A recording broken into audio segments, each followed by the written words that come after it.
Ассалаумағалейкум туысқандар, сәлеметсіздер ме? Бүгін біз солтүстікке көшу керек пе дейтін тақырыпта ортақ бірлікте талқылайтын боламыз.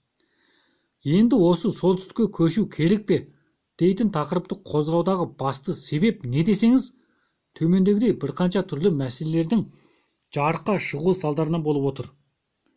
Бірінші мәселе, таяуда Павлодар облысы Ленин ауылында оңтүстіктен және шетелден көшіп келіп, үкіметтің жаңа салынған үйлеріне орналасқан бірқанша отбасы шу көтеріп, үйді үкіметтің тегін бермейтіндігін, 5 жыл уақыты толу себебіне байланысты 6 миллион теңгеге сатып алуларын, әйтпесе үйді босатып беруін айтқан.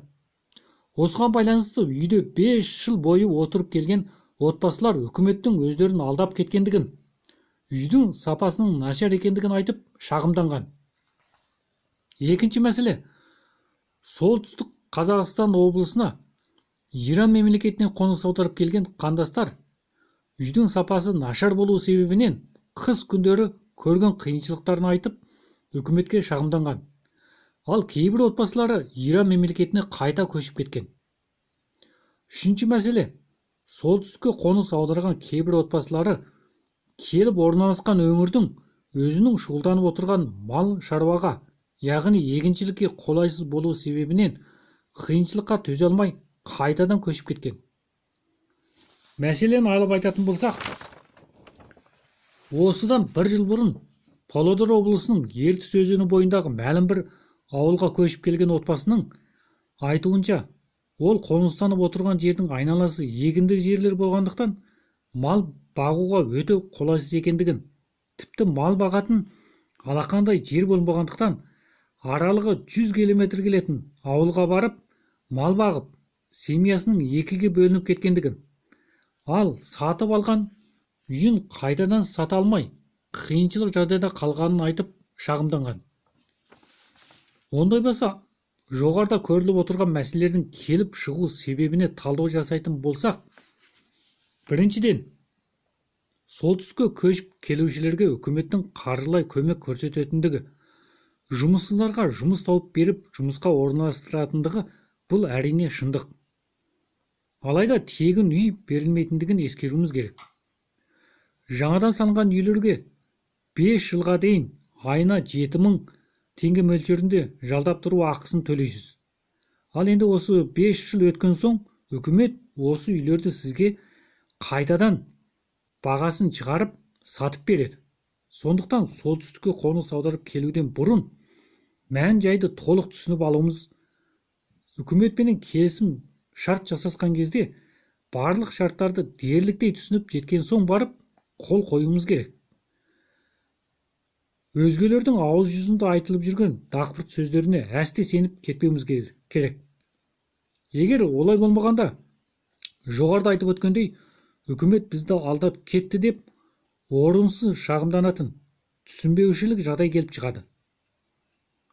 Екінші, сіз солтүстікке көшіп келуден бұрын қоныс аударып бармақшы болған өңірге сөзсіз өз аяғыңызбен барып, жағдайды толық білген соң, қайсы өңірдің өзіңізге қолайлы екеніне көз жеткізіп барып, көшіп келгеніңіз дұрыс. Бұнда алдымен оқу жасындағы балаларыңыздың мектепке түсіп оқуына қолайлы болуы, соң барып шұғылданып отырған кәсібіңізге қолайлы болуын ескергеніңіз дұрыс.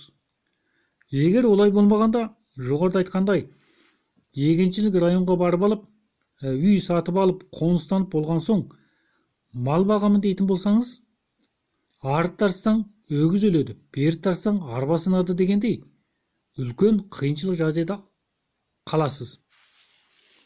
Енді үшіншісі, солтүстік өңірлерде көші-қон үшін салынған жаңа үйлер тек қана ішінара өңірлерде үкіметтің бақылауынан тыс қалғандығы себепті сапасы нашар салынғандығы шындық.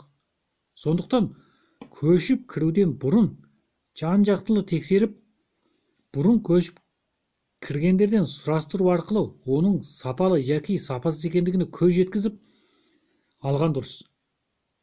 Егер сол өңірді талдап қоныстанып қалу ойыңыз болса, ескі үйлерді сатып алуыңызға да болады. Әрине ол ескі үйлердің бағасы да арзан, қол жетімді екендігін барлығын енді жұртқа аян. Енді жоғарыда көрсетілген мәселелер мен оған талдау жасау нәтижесіне қарағанда әрине солтүстікке көшу керек. Өйткені біріншіден бұл біздің азаматтық борышымыз деп біліп, солтүстік өңірде қазақ санын арттыруға үлес қосуымыз керек. Жан саны сирек орналасқан кең байдақ шекара өңірлеріне Ресейден тыс кейбір мемлекеттердің көз тігіп отырғандығы жұртқа мәлім. Ал осы өңірлерге қоныс аударып келушілер мемлекетіміздің болашағы үшін, шекара райондардың амандығы үшін еңбек сіңірген азаматтар деп айтуымызға әбден болады. Екіншіден, ауа райының жылдан жылға жылынуы яки климаттың құбылмалы өзгерісі бүкіл дүние жүзілік ауқымға айналып, табиғи апаттар барған сайын көбеюде. Үстегі жылдары еліміздің оңтүстік өңірлерінде, әсіресе Маңғыстау, Атырау облыстарында қуаңшылық салдарынан шаруа малдары зор шығынға ұшырады. Құбылмалы ауа райының өзгерісі бұдан кейінгі жылдарда да тіпті зор табиғи апат алып келмесіне кім кепіл? Солтүстік өңірлерде егін ексеңіз суармайсыз, ал мал бақсаңыз соңынан еріп күзетпейсіз. Ал енді болашақта келемін десеңіз, үкіметтің жәрдемі болмай қалуы да мүмкін. Сонымен бірге сол кезде үйлердің бағасы да миллиондап қол жетімсіз болып қалса, ол кезде өкініп қаларыңыз сөзсіз. Сондықтан солтүстік өңірде қазақ санын көбейтемін дейтін азаматтық борышты ардақтап, ел қорғаймын деген аманатты арқалап, ертерек келіп қоныстанып алу керек. Өздеріңіздің ой-пікірлеріңізді жазып қалдырыңыздар. Сұрайтын сұрақтарыңыз болса, ортаға салыңыздар. Біз сіздер үшін әрқашан тегін ақпараттық қызмет өтейміз. Соңында барлықтарыңызға зор денсаулық, бақытты ғұмыр тілеймін. Сау сәлемет болыңыздар.